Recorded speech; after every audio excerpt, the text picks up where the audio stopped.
مساء الخير، أنا لوجين. عندي عقدة في حياتي وهي إني ما بعرفش أقول معرفش. إيه ده؟ أنا قلت معرفش؟ أخيرا. أصل ليه هقول معرفش وأنا لسه مجربتش؟ انت بتعرف تسوق؟ والله يعني مش متأكد. انت عبيط يا ابني، ما هو يا بتعرف يا ما بتعرفش. انا لسه ما جربتش اصلي. يبقى ما بتعرفش. مش انت لما اجرب اطلع بعرف؟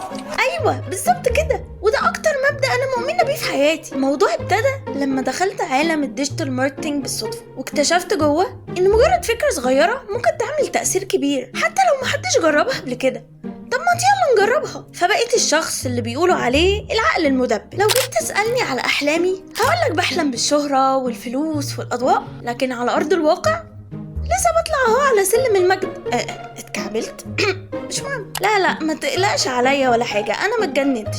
أنا بس طلعت كوكب زمردة أجيب شوية أفكار للكامبين الجديدة وجاية تاني على طول. يعني ببساطة كده أنا الشخص اللي بيحب يتدخل في كل صغيرة وكبيرة ويقول رأيه استراتيجيك وكل حاجة بالمسطرة. الشخص اللي بيفكر في محتوى وبيكتب محتوى وبيصور محتوى وبيخرج محتوى وبيدور على محتوى.